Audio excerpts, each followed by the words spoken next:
बिस्मिल्लाह रहमान रहीम। नाजरीन, आज हम सूरे ज़ुमर की एक आयत लेके हाजिर हुए हैं और इस आयत में बताया गया है कि शफाअत हो या बंदगी में शिरक हो तो शिरक की इब्तिदा कैसे होती है। इंसान एक अल्लाह को छोड़कर दूसरे खुदाओं से या अपने जैसे इंसानों पे उम्मीदें वाबस्ता कैसे करना शुरू करता है, इसका रूट कॉज क्या है। तो देखिए, सूरह ज़ुमर की आयत है, औज़ु बिल्लाहि मिनश शैतानिर रजीम, बिस्मिल्लाहिर रहमानिर रहीम। तर्जुमा इस तरह है कि अला लिल्लाहि दीनुल खालिस, सुनो, अल्लाह ही के लिए दीन को खालिस करो, अपनी बंदगी को अल्लाह ही के लिए खालिस करो। वल्लज़ीन तखज़ू मिन दूनिही औलिया, और वो लोग जिन्होंने अल्लाह के अलावा बहुत से औलिया बना रखे हैं। मा नअबुदुहुम इल्ला लियुक़र्रिबूना इलल्लाहि ज़ुल्फ़ा, वो कहते क्या हैं, कहते हैं कि हम इनकी जो औलिया की बंदगी करते हैं, मा नअबुदुहुम, हम उनकी बंदगी नहीं करते हैं, इल्ला लियुक़र्रिबूना इलल्लाहि ज़ुल्फ़ा, लेकिन असल बात यह है कि ये लोग हमें अल्लाह से करीब करते हैं। तो देखा आपने, अल्लाह के साथ शिर्क का रूट कॉज क्या है कि ये समझते हैं कि हम डायरेक्ट अल्लाह से कैसे मांगे। हमारे रियाज भाई ने दुआ की कबूलियत कैसे हो, इस पे सवाल किया था। इंशाअल्लाह इसको इसी में कवर हो जाएगा, आप समझ जाएंगे। दुआ कहते ही अल्लाह से मांगने को, और अगर अल्लाह के अलावा किसी और से मांगा जाए या किसी और की निस्बत और सिफारिश की जाए तो ये कैसा है, मैं इसको एक एक करके बताता हूँ। तो पहले इस पे आते हैं कि इन्होंने कहा, इनका जो असल कौल है कि मा नअबुदुहुम इल्ला लियुक़र्रिबूना इलल्लाहि ज़ुल्फ़ा, कि हम अल्लाह की बंदगी नहीं करते हैं, दूसरों की बंदगी से ये लोग हमें अल्लाह से करीब करते हैं। तो देखिए, इसमें रूट कॉज क्या है। अभी आपने देखा होगा कि बहुत सारे लोग जो इस तरह के शिर्क में मुब्तला हैं, इवन इस किताब के पढ़ने वाले लोग, उनकी दलील क्या होती है कि अरे भाई, हम डायरेक्ट अल्लाह मियाँ से कैसा मांगते, नहीं मांग सकते अल्लाह मियाँ से डायरेक्ट। आप देखते नहीं, एक मामूली होता है तो हम उसके चपरासी से, उसके ड्राइवर से, उसके सेक्रेटरी से निस्बत लेके लगा के अपॉइंटमेंट लेते हैं, तब जाके वहां पहुंचते हैं। तो इनको तो ऐसे लोगों का जवाब इतना शानदार है कि इनको ये समझना चाहिए कि अल्लाह को जिसकी जगह पे किसी मिनिस्टर या किसी के अपॉइंटमेंट का जो हवाला दे रहे हैं, तो अल्लाह उनसे अलग कैसे है, पहले वो समझ लें। एक मिनिस्टर, एक बंदा जिससे आप अपॉइंटमेंट लेके जाते हैं, और अल्लाह, दोनों में बुनियादी फर्क है, इसको ये भूल जाते हैं। ये कहते हुए, अरे भाई, तुम जब मामूली से मिनिस्टर से अपॉइंटमेंट लेते हो तो ये निस्बत होती है, और ऐसा ऐसा सोर्स लगाते हो, फिर अपॉइंटमेंट मिलता है, फिर जाते हो।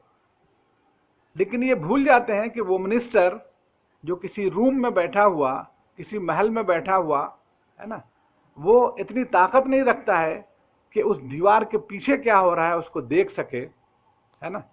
और दूसरी बात कि उसके अंदर ये इस्तिताअत नहीं है कि जब किसी को उसके सामने ला के उसके सिफारिश की जाती है, उसको हाजिर किया जाता है, तो ये भी नहीं जानता है वो कि ये जो बंदा है जिसकी सिफारिश ये कर रहा है कि ये देखिए भाई, ये सलाहुद्दीन साहब हैं सर, ये बहुत अच्छे आदमी हैं, बहुत नेक इंसान हैं।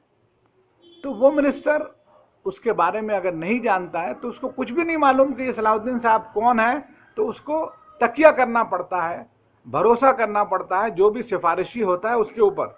क्या अल्लाह के साथ ऐसा मामला है कि अल्लाह किसी के बारे में नहीं जानता है और आप उसकी सिफारिश करें और उसकी वजह से आपकी दुआ कबूल हो? बिल्कुल नहीं है। इसी बात को आप समझें कि ठीक इसी तरह से हम जब दुआ करते हैं तो दुआ में अल्लाह ताला ने ये राज इसको खोल दिया, छुपा के नहीं रखा। और इस आयत में भी आगे हम पढ़ेंगे, बता देंगे आपको कि क्यों अल्लाह का कोई शरीक नहीं है, किसी भी तरह से शरीक नहीं है। ये तो बार बार कुरान में मशहूर है, लेकिन फिर भी उम्मतें इस शिर्क का शिकार होती हैं, और ये बीमारी किताब वालों में भी आती है और आती रही है ना, यहूदियों में भी आई, नसरानियों में भी आई, और आज इस उम्मत में भी है। तो अल्लाह ने पिछली किताब वालों को भी खोल खोल के बताया कि भाई शिर्क मत करो, शिर्क मत करो, लेकिन फिर भी वो करते रहे। तो इस चीज़ को अगर हम समझ लें कि हमारी पुकार को अल्लाह बराह रास्त बिला किसी वास्ते के सुनता है, ये समझ लें, तो फिर बड़ी आसानी हो जाए।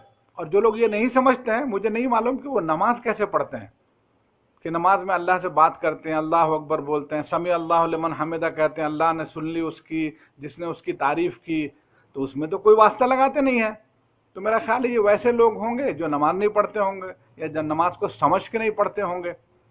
तो बहरहाल ये हमेशा से ऐसे लोग रहे हैं, और उन्हीं लोगों में रहे हैं जिनके यहाँ किताबें आई हैं। जिनके यहाँ किताबें नहीं आई हैं तो वो तो फिर चांद सितारे, सूरज और बहुत सारे देवी देवता और न जाने क्या क्या उसमें मुब्तला हो जाते हैं।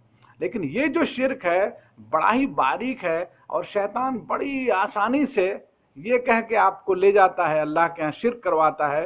अरे साहब, आप अकेले मांगेंगे तो क्या होगा, ये देखो ये बंदा जो अल्लाह का है बड़ा मुत्तकी परहेजगार है, इसका वास्ता लगा लो।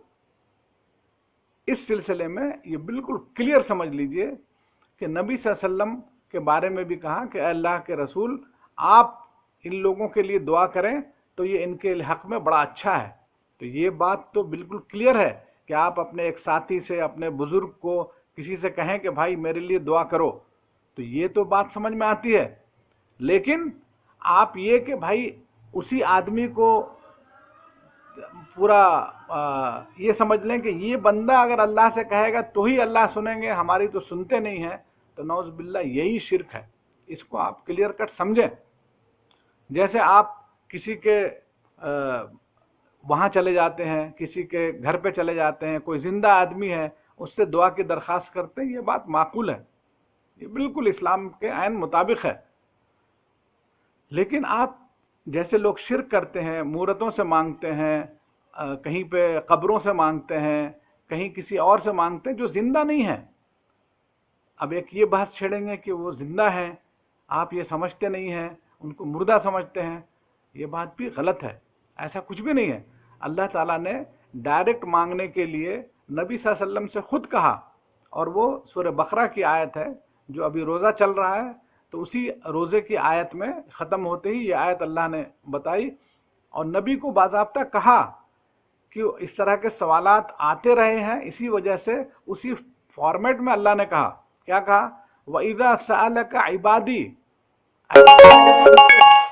ऐ नबी जब तुमसे मेरे बंदे पूछें मेरे बारे में, फ़इन्नी करीब, तो तुम कहो कि मैं बिल्कुल करीब हूँ, उजीब दावत दाई इज़ा दान, और मैं हर दाई का, हर दुआ मांगने वाले की पुकार को सुनता हूँ, जब भी वो मुझे पुकारता है तो उन्हें मुझे ही पुकारना चाहिए।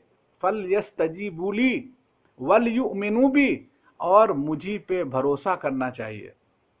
तो देखिए रियाज भाई, यहाँ पे आपकी बात जो दुआ की थी, यहाँ इस आयत में बहुत ही वाज़ेह है कि अल्लाह ने अपने रसूल के ज़रिए ये कहलवाया कि ऐ नबी आप कह दीजिए कि जब भी मेरे बंदे मुझे पुकारते हैं तो मैं सुनता हूँ, मैं कोई अंधा बहरा खुदा नहीं हूँ।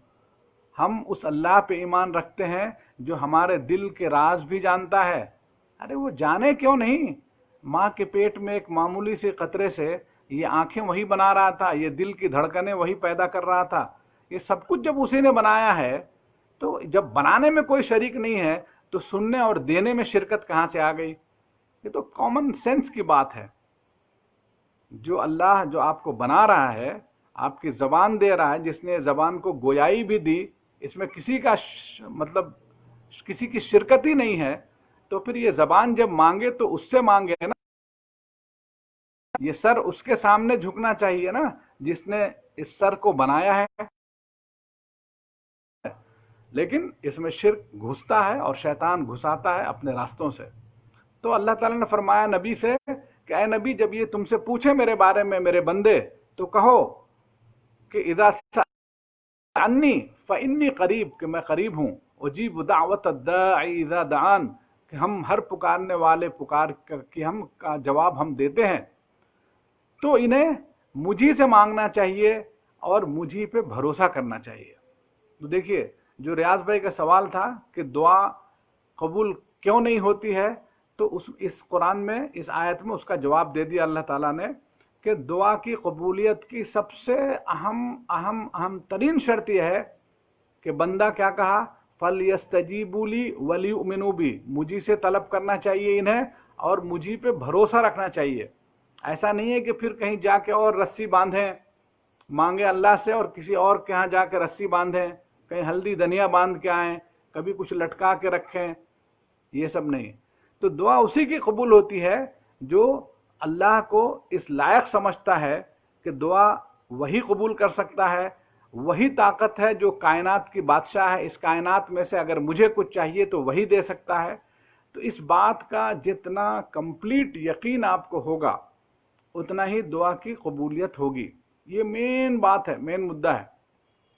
تو مجھے کانسیپٹ دعا کا اور شرک کا بیس کیا ہے، کہاں سے شیطان اپنے راستے بناتا ہے، یہ باتیں کلیئر ہوں گی انشاءاللہ۔ کل ہم پھر کسی موضوع کے ساتھ حاضر ہوں گے، تب تک کے لیے اجازت دیجیے اور کوشش کیجیے کہ اگر باتیں پسند آئیں تو ایک شیئر کا بٹن دبا دیجیے، بڑی مہربانی۔ سبحان اللہ و بحمدہ، سبحانک اللہم و بحمدک۔